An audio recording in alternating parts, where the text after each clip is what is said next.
Mm-hmm. Or legions are just baffled free marchers governing themselves without an empress to hold their hands. A peasant might get away with that insult, but not someone of your stature. Speaking of which, I should thank you for your patience with the simple quarters. The accommodations in Haven are surely rough for someone of your birth. This can't be what you're accustomed to, Ambassador. One adjusts. I stay busy. It helps take my mind from our surroundings. And the cold, and the wildlife, and the lack of civilization for miles around. Why anyone lived here before we found Andras's ashes, I cannot imagine. Don't worry about me. Haven's more than livable. Really? If that is how you feel, I'm pleased to hear it. Until next time, my lord. If anybody knows what all the chats mean, that would be great. Like, you can see all these symbols. Like, obviously, I'm asking our question there. This is just pretty much neutral, but I've seen ones with a heart, which is obviously flirting. But there are other symbols, and I'm not really quite sure what they mean. Tell me how you came to work for the Inquisition again. I'd been considering leaving my post in Antiva for a new challenge when Leliana recruited me. There's such unrest in Thedas, and the Inquisition seems a promising method to stop it. It's to everyone's benefit if we prevent the Mage-Templar conflict from spreading further. See, I don't know what this means. This is really awkward. Like, this is like a crazy symbol right here, and I need to know what that means before I just start chatting it up. I don't want to miss stuff. Okay.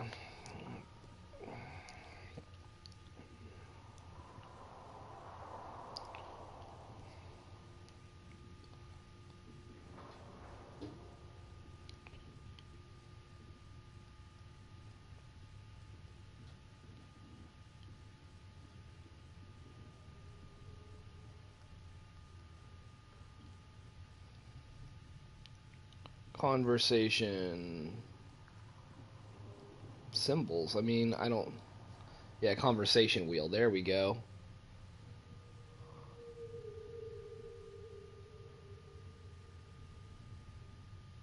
Okay, there is an image guide here.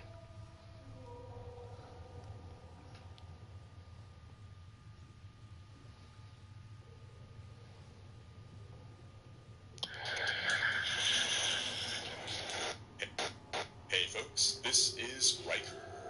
Do you find yourself confused by some of the dialogue wheel graphics in Dragon Age Inquisition? We're going to take a look at what exactly each of those graphics means, ways to help you remember while you play. So first off, this graphic that we're looking at right now can be found in the manual. But let's face it, most people haven't read the manual because most people don't know where to find the manual. Well, check the description below for a link to download the PDF yourself. But onto the symbols. The first symbol shows an arrow with two arrows branching off of it. This is the sort of default general case symbol meant to progress the conversation. And you can think of it as exploring different conversation branches. Next, green checkmark means yes, agree, or accept, real simple. Next, the red X means the opposite, no, rejection. The next symbol is a dude with his arms folded across his chest. Think of that strong silent type who sort of hangs back, arms folded, very grim, very stoic, very grounded, serious, short answers, doesn't talk much. Cool, calm, and collected. Next, thumbs up, that means you like it. You're pleased, you're happy, you're agreeing. Next, the crying eye, you're sad. Next, the red fist signifies anger. Imagine that you are shaking your fist in anger. Anger at how you've contorted and broken your wrist. Look at that. Try to put your hand in that position. That's not possible unless you've dislocated your hand. Next, a head with a swirl in it, you're confused. Imagine that you've been spinning around. What happens after you've been spinning? You're dizzy, you're disoriented, you're confused. Next, a head with an exclamation mark, question mark, exclamation mark. Ooh, this is very helpful. You're surprised. There's literally no better way to visually represent WTF. Next, cross swords on a red background, aggression. This ends the conversation and leads to combat. The next symbol is pretty rare. It's a type of star, and it only appears for certain characters under certain circumstances. So just be aware that this is a special conversation option. which may lead you to want to pick it when you do get to see it. Imagine the star as a symbol of something that stands out. It's outstanding. Just like in school, when you do well in kindergarten, you get a nice big star. Next, the question mark, very simple. You're asking questions, you're investigating, you want to know more. Next symbol is a coin purse.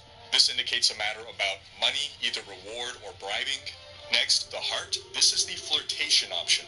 And while this can lead to romance, it's important to note that it's not guaranteed. You can't just do whatever the hell you want and keep picking the romance option and be guaranteed to romance that NPC.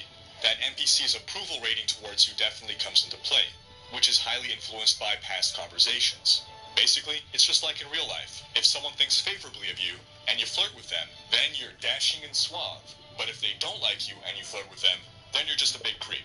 Next option, the broken heart. That pretty much says it all. That cancels a romance, but it should be noted that this permanently ends a romance with that character. My gosh. The next symbol's a little more difficult to interpret. It's a raven or a crow, and this is used to showcase your knowledge of the criminal underworld. You only have access to this if you've taken a special perk.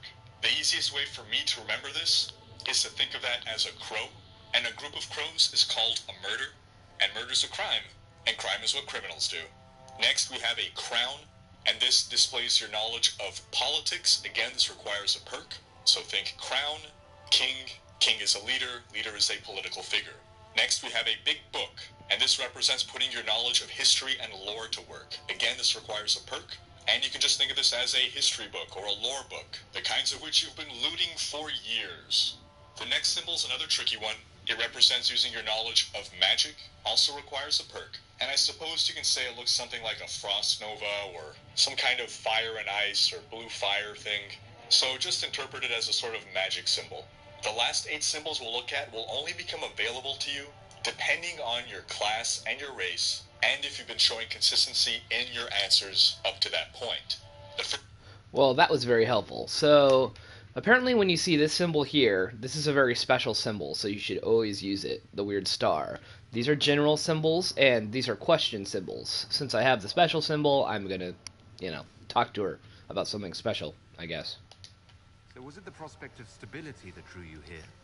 The full impact of the Mage Rebellion has yet to be felt, and that was before the death of the Divine. The violence must be curbed before we see it turn to full-scale war.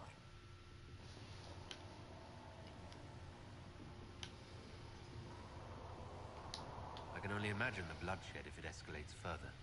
I'm afraid history holds many examples of what will happen if it does.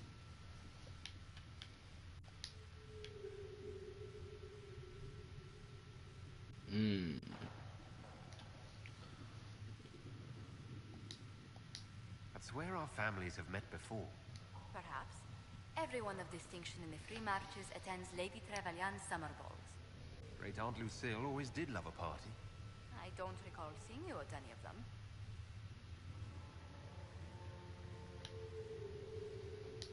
I was less than sterling company when I was younger.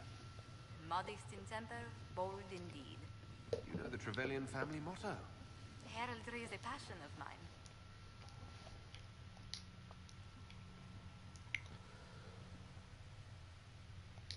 What did you do before coming here? I had the great honor of serving Antiva's crown as ambassador to Orlais. I'm also first in line to become the head of House Montier, though my siblings attend to our mercantile affairs. How strong are your past loyalties? I would never have given up my position if I did not intend to fully commit to the Inquisition. We cannot fall back on borders. Antiva is as threatened as any country by the rebellions. If anything, the alliances I forged there may help our current cause. Do you think the Inquisition will continue after we seal the breach? If we prove ourselves by healing the breach, people may turn to us for other things. Protection, counsel, justice. The Inquisition offered these ones to those in need.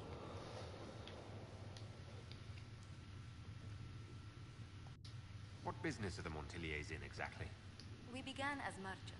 My ancestors founded the first trade routes to Rivain. We once sent entire fleets across the waking sea. But not anymore. No. These days, our vessels are a touch more modest.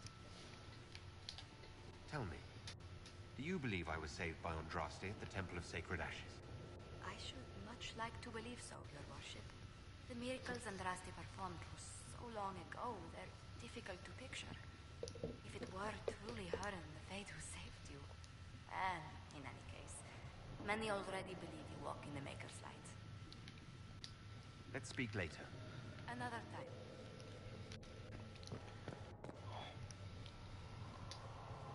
You're the Herald. Or, well, the one they're calling the Herald, anyway. I hope the Inquisition can restore order soon. I never really wanted to leave the Circle. My name is Maeve. I research demons and other creatures. Seeker Pentagast and I use what I find to help the soldiers fight them.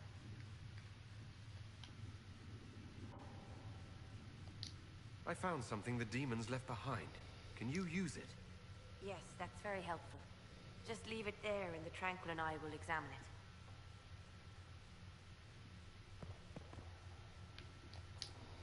Please tell me if you find something. If you find anything, please bring it in. You've brought back some fascinating things. We're putting them to good use. You said Cassandra has you researching creatures. Yes. If you find anything interesting in your travels, I'd appreciate you bringing it to me. I may be able to find some weakness our soldiers can exploit when fighting various creatures. At the least, some materials are useful for making potions or gear for the Inquisition.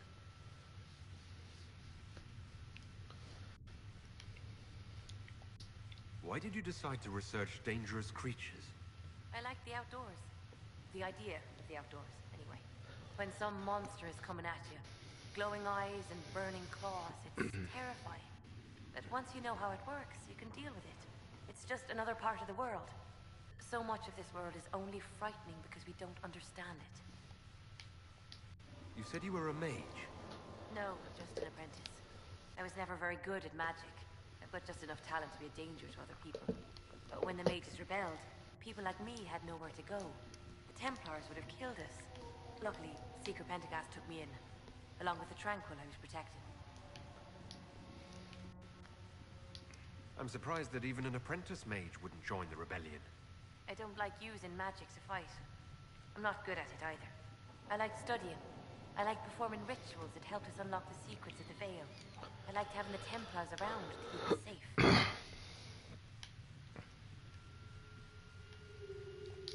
Most Circle mages I've met have a different opinion of the Templars. They have not lived my life. I was born into a Dalish clan. I lived there until my magic manifested. The Dalish cannot risk having too many mages in one clan. And I was one more than they could bear. They gave me a pack and sent me into the woods to find my own life. I was 7 years old.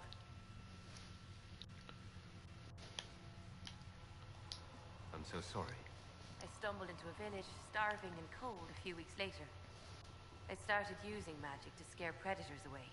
The villagers saw me make fire in my fist. They were terrified and wanted to kill me. Templars saved me from them. They gave me food and clothes and took me to the Circle. I've seen what life is like without the Templars, and I want no part of it. I just want to study. You said that you were keeping some of the Tranquils safe. Yes. The mages took some of them when my Circle rebelled. The rest were forgotten. Most Circle mages look down on the Tranquil, or try to pretend they don't exist. They don't have any emotions. They can barely take care of themselves. Can't defend themselves at all. It's a shame. I like them better than most people. I'm glad they have someone who cares about them. They deserve better. They're polite, they're rational, and they'll never get angry at you. When they study, they have a focus no normal person could ever match. But the Templars, even some of the mages, mistreated them just because they could. The Tranquil never fought back. If not for that, I don't know. Doesn't really matter now. I'll speak with you later. Thank you again for what you've brought back. You're welcome.